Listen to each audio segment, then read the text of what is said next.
Welcome into Countdown to Kickoff, a chilly countdown to kickoff here in front of the stadium, right at Gate 5. I'm Nate Geary. Sitting next to me is Sneaky Joe DiBiase. We're getting you ready for the 4:25 p.m. kick between the Buffalo Bills and the New York Jets with Chris Brown and Eric Wood calling the play-by-play from the Northwest Bank broadcast booth. Countdown to Kickoff is presented by Northtown Automotive. Whatever you're looking for, you'll find it at Northtown. Good afternoon, and time now for the Northtown Hyundai pregame huddle. Northtown Hyundai, Western New York's premier Hyundai dealership. A second blanket has entered the chat. I am now warmer. Yes, sir. I have another blanket. He's much warmer than me. He's got a shot ski. That's probably why. All right, that makes sense. We've got a bountiful harvest of offerings from Bills fans up here. A lot of beers and twisted teas, the whole nine. So we're living over here, Joe. We're living. Yeah, it's nice out. This is how is how it should be. Nice. This is the weather we should be getting for the final game at the stadium. That's what I would say. This is going. I think the wind is not too bad. I saw worse. Hey, last week was way worse. I'm seeing my first Jets fan of the day. Congratulations, welcome to Buffalo. Hopefully everybody treats you very well. Oh, well, don't boo him. He gets booed every day at home games. I mean, come on. So we got that's the first Jets fan I've seen. I've been out here for 2 hours, so good to see some of them made the trip up here. But yeah, Joe, like obviously today we've been talking a lot about memories and the stadium. You and I haven't had a chance to really talk much about that over the last 2 weeks. I think my favorite one I brought up last hour was 2015 home opener, Bills. Yeah, I was at that one. I was at that one as well. That's one of those underrated ones where the pop of the crowd when Percy Harvin scored like a long touchdown in that game. That's Tyrod's first start, which was robbed from him by Matt Castle, That's so right. It doesn't go on his record as a win. But he threw a bomb down the field to Harvin, and that's Rex's first game. Yes. So that was like a new beginning, a different type of hope than I think when you have a elite quarterback, because we all knew, I think even then, like, oh, this new guy, Taylor, he had a good training camp, and maybe he's little, lightning in a bottle, something that's better than what we've had. But nobody was thinking Super Bowl or anything. That was just Rex Ryan is here, and we're going to maybe break the drought. And they beat Andrew Luck and the Colts in game number 1 and looked pretty good doing it. So that was a cool day to be in the stadium. Among openers, it's probably one of the better ones during the drought. Might even be the best one during the drought. No, not the best one during the drought, because was the Patriots-Bills 03 opener, was that an opener? 2011. Well, that was week 3. I'm talking about 31-0. Sam Adams. 03? If that's a home opener, Malloy, that's the best home opener at the stadium. Lawyer in my Malloy lifetime. gets picked up off waivers the previous week from the Patriots, comes to Buffalo, has a big game. That was a big opener for that. That would probably have been peak, but it had not been really the drought yet. Like, it just kind of started, right? That is, it's only the 4th year, right? Yeah. It's only 3-4 years into it. Sam Adams, It wasn't really a drought yet. No. So that's just, Brady wasn't even Brady yet, right? Brady won the Super Bowl. It was just mild depression. It wasn't a full drought. Yeah, we weren't there yet. But there are so many. Man, like you talked about it, because I had a conversation this week with fans on the air about, like, if you could, because I'm not at 51-3, I'm not at the comeback game, I'm not at any of the OJ games in the 70s, or I heard the caller about Roland Hooks, the Hail Mary in the early 80s against New England. Like, there are so many great memories from before I'm at games. If you could put yourself in a Rich Stadium time machine and go back to any game that you were not at, I think 51-3 is for me. That's what I said. Yeah. I said, comeback game would be sweet. Although I'm not sure if I would have left the comeback game. Do you think you would have left the comeback game? I probably would have left the comeback I'm not game. sure if I would have. I know I wouldn't have left 51-3 because that was a giant party the whole second half. You know what's funny about the comeback game is how many people left that game. Have you guys ever met somebody that admitted they left the comeback game? Never. No, I never left. I was in the stadium the whole time. I've met people that say that they left and then climbed their way back in. Yeah. Which I'm not sure if that actually happened or if it was possible. But those are the top 2, probably, right? But, there are playoff games. There are regular season games. 91, Jim Kelly throws, I think, 6 touchdowns against the Steelers at home early in the year, and Beebe had 4 touchdowns, Don Beebe. Like, there are going to be dozens of amazing games at the stadium that aren't even as legendary as 51-3 or the comeback game that because of the generation I grew up in, you missed out on. But there are a lot of fans that went through all of that went through, the drought and made it to this, this Allen era as well. And thankfully we got this era with Allen because we got our own classics, right? Like we have our, hey, 2015 opener, that was cool. Yep. Or 2011, you beat the Patriots in a season that you ended up going like 7-9. Like we have our own lore as like the drought generation, but it's not the same as this game to go to the Super Bowl or this comeback in a playoff game. And McDermott, Allen, in this era have given our generation their own classics. Perfect Game is going to be number one. If you were there for the Taron Johnson pick six, I know a few people that were there for that game. There are other playoff games along the way as well. Baltimore last year, Terrell Bernard punching the ball out at the end. I mean that we got our own classics in the last 5 to 7 years. Yeah, we had a really good, strong end of the stadium run. There's no doubt about it here in Western New York. And Josh Allen, obviously the catalyst for a lot of those. Let's get back to the phones and let's hear from some more people. And it's time to get connected with our fans. Powered by Verizon. Get to your local Verizon store to check out the latest deals. And let's start with Ben in Chicago on Countdown to Kickoff. Ben, good afternoon to you. You're on with Nate and Joe. Well, you know, being a 39 years Buffalo Bills fan, it's basically in an end of an era, right? In a built-in, roaring, concrete cathedral where literally Hall of Fame legends were born. If that doesn't give you chills and tell you what kind of emotions that, we would be having in this game, there's nothing like it. The stadium, I've been to multiple stadiums, NFL stadiums. Yes, I'm biased. I'm a diehard Bills fan, but there's nothing like the Ralph, right? And quickly, we guys already mentioned about the Sam Adams pick and the greatest playoff.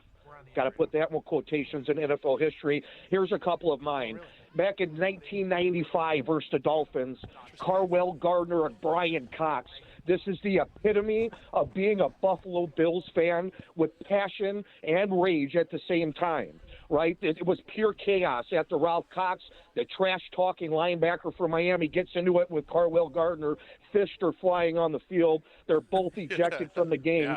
Cox is a dirty player, probably spit on him, hit him in the what, or whatever. After the game, Garwood charges him in the tunnel, trying to storm after the Dolphins locker room. He's looking for round two, boys, right? Security's going after him. Fans are chanting Cox's name. He flipped off the crowd before in 93. Yeah. That is a huge one for me and an epitome of being a Bills fan. The last but not least, and my favorite, January 1994, AFC Championship game, Rich Stadium. Thurman Thomas, our Hall of Fame, probably the best running back, I think, in NFL history behind Walter. 33 carries, 186 yards. Snow is flying. Joe Montana's getting crushed by Bruce Smith. It was just unbelievable. That day was absolutely insane. I'm going to leave you with this, guys.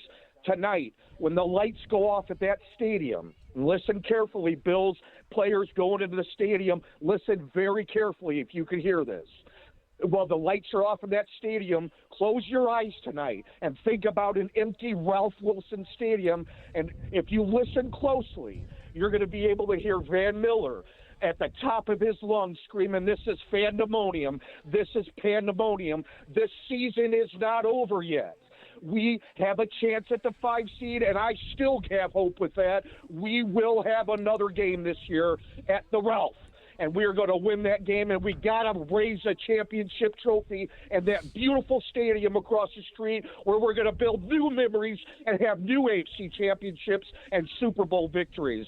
I love this franchise. I love their location, and thank God for Ralph Wilson for having the nuts to keep this team where it belongs in Western New York. Go out with the win today, boys, and beat those Jets. God bless you guys, and God bless the Cornell family. Yeah, thank you so much, Ben. I appreciate it. Thanks, Ben. Yeah, great stuff there, Ben. Yeah, I mean, the Brian Cox game is also, Brian Cox, the lore of those games and the Dolphins in the 90s and Marino. A lot of calls on that this morning. Those are good I was there games. Yep. Cox leaving the tunnel like that after the fight with Gardner. They could still have another game. It's a very, very slim probability. The thing you're going to need, I think, to make that realistic shot at all is you're going to need results today that end with the Bills being the 5 seed. That's just simply how it has to come down. And can Riley Leonard and the Colts beat the Texans, who maybe aren't going all in? And listen, the Texans, they're already not playing Nico Collins, right? If they look up at 2:15 and they see, oh, Jacksonville's up by 30 on the Titans, They might take Stroud out. Yep. They might take Will Anderson out. They might take them all out because, well, this is over. Yep. Might as well just pack it in and get rest and if you can get the Colts to pull off an upset, I think the Chargers are going to lose to Denver. They're playing backups already, and you beat the Jets. Like, suddenly I'm the 5. And listen, this is a lot to happen, right, for them to host another game here. I think you got to get to that point, and then you can get to a place where the Bills you need go on one a run. other wild card team to win. Right. And I'm not – see, the thing is you got to get it to the AFC Championship game. Yep. And I don't believe in the Chargers without their best linemen, Slater and Alt, to go on a run. I think their flaw is too big of one to go through the playoffs and make especially it to the in the AFC AFC with the defensive ends and the pass rush that the Texans have. And if the Bills are the 6th seed today and the Chargers are the 7, like I need the Bills and Chargers to go to the AFC Championship game. I don't think that's realistic. No, I agree. But man, I could envision, all right, Bills go to Pittsburgh and win in the first round, and then or even Baltimore, and then the Bills win their next game against Denver in the second round, and the Texans go on a little bit of a run. Like, that is realistic to me. It's got to be Bills at Texans. Or Bills hosting Texans. Yep. It's the only way that I can envision at all that we're going to have another game here. Would agree. Let's go back to the phones and continue getting connected with our fans. Let's go to Joe in Niagara Falls, who's been waiting patiently. Joe, you're on Countdown to Kickoff. Good afternoon. I go back to the last game of the Rock Pile. All right, to the first game. August 17th, my birthday, 1973. It's the opening day of that stadium. Opening day at the Erie County Fair, 80,000 fans, massive traffic jam. We just sit down at the game. Herb Mulcahy. This is the preseason. This is the preseason opener, right? The preseason game opener. Okay. Herb Mulcahy runs the ball back, 102 yards for a touchdown. We just sit down at that game. They give us all the commemorative coin. I still got that coin, too. All right? The whole stadium is quiet. Now, I go back to another game. I got a lot of memories. I've had season tickets off and on for years. Monday Night Football, New York Giants, this idiot. Now, you talk about crazy fans. He's scaling the rope, for the net across the end zone over the fans, right? Now, that starts the nutty fans we've had over the years. He's hanging on the ropes, and they're trying to get him down, and he's scaling across the fans, all right, over the end zone. Now, there's so many memories, good and bad, of this stadium. But the opening kickoff, 1973, we just sit down, and this guy runs the football, Herb Mulcahy, 102 yards, 1973. Happy birthday to me. This guy runs right in front of us. We're in the end zone. That's the preseason game. That's the opening kickoff, christened the stadium that way. And the opening game was the New York Jets, I think, if I'm not mistaken, of the stadium. But that was the first play of the stadium. At the time, it was called Rich Stadium. I go back a long way, going back to the Rock Pile. And the last game, if I remember right, was the Detroit Lions against the Buffalo Bills on the Rock Pile. Do you have the coin? Do you have the coin from the first game? I still have the coin. So does my brother. Awesome. Cool. Yep. Yeah, thanks for the call. They're giving those coins out again today, like a new – and, man, if you can – commemorative coin, yeah. Yeah, that was a cool move, I thought, by the Bills. To know that was a thing, that fans have that from the first game at the stadium and giving one away today. Again, there's a slim chance that today's not the last day, but it probably is. So, very cool. The cable guy. Yeah, he's been brought up a couple of times today. Yeah, what happened to him? Do we know? Who's to say? I mean, he made it. He all the way across? Yeah. He didn't go back? I thought he went back. I think he made it. I thought he realized what he was in for, and then he turned around. I'm not sure, though. It's possible. Yeah, I don't know. Good for that guy. Listen, there have been a lot of those kinds of stories, too. Like, that's probably the most famous one, but, I mean, there's been, extracurricular streakers here and there. Sure. And the Brady people falling out of the 300 level there. Items being thrown onto the field. Yeah, we've had our share. Yes, we sure have. We've had our share over 53 years. Let's hear from our guy, John from Rochester. He's been waiting patiently. John, you're on Countdown to Kickoff. Good afternoon to you, my friend. Hey, guys. Big game today, no doubt about it. A lot of man, I got so many memories. It's unbelievable. I could write a book on it. The obvious, the 51-3, the greatest comeback game, the 20 points in 1:17 against Denver in '90. But I got to tell you, one of the most funniest incident as a fan was we used to have season tickets near the tunnel, a couple rows up from the field, and we're playing Atlanta, and that's when Deion Sanders was on Atlanta, and we're driving just before the half. Kelly's driving us for a touchdown, and there was a timeout, and I yelled to Deion. I was right near the wall. "You're an overrated prima donna." And he comes to the wall and smiles and goes, I won't tell you what he said to me, but he had a smile on his face. And I said, "You're overrated. You're overrated." And next play, he takes an interception, but he intercepts the ball in the end zone, takes it 70 yards the other way. Wow. All right. Thanks, John, for the call. Talking with players. You ever do that? Do you ever do that? No. No, me neither. No, I mean, I never really sat close enough to do that. To the tunnel? Yeah. I felt like maybe last week, though, I might have been yelling at a certain coach last week after a certain 3rd and 9. Yeah. The best memory I have, this will be recent, for that, like coach or player v. the crowd, is the snowball game against the Dolphins a couple of years ago. Yes. 23 season, Yep. maybe 22 season. And obviously the snow was that day. So there wasn't time, I guess, to Really get it all of it, out. yeah. So there was tons of snow, and I'm in like the 10th row on the Dolphins sideline. And by the way, 10th row Dolphins sideline, people were hurling snowballs from the upper deck. There's not a lot of quarterback arm strength from the upper deck, so they weren't making it all the way to the field, which Right. means we were in You the were getting firing pelted, zone. yeah. We were getting pelted from behind. So McDaniel in that game, they'd thrown a few at McDaniel. He was kind of like, this is not surprising because he's done some stuff like this, right? Like this year when he drives by, the bar with all the Bills fans. He's laughing and he's like egging the crowd on a little bit, as you would expect from McDaniel. Steve Smith, who's there for NFL Network, he gets hit with one. And knowing Steve Smith, he wants to go at all times. Yep. He's ready to go. And he was ready to climb into the crowd. He didn't even know who did it. He wanted to go after somebody, and he got held back from going in. That game, that's a classic at the stadium too. Like, it's regular season, it's Bills Dolphins. They're wearing all red, and that comes down to the end. The Bass field goal maybe is only like 25 yards, so maybe it's not as memorable as the 61-yarder that you had last year.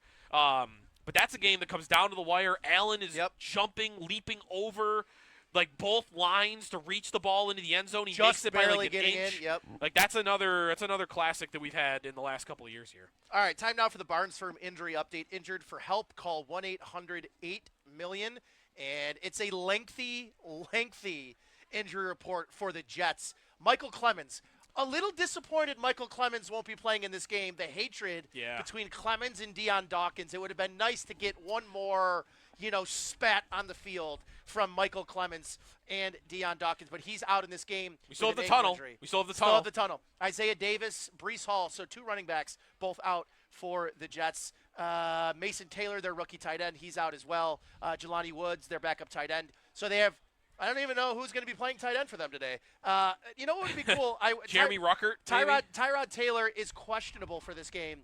I assume even if he's healthy to play, he's not going to play in this game. He hasn't been playing. They're in evaluation mode on Brady Cook. Tyrod played the Week 18 game here last year, didn't he? Yes, that's right.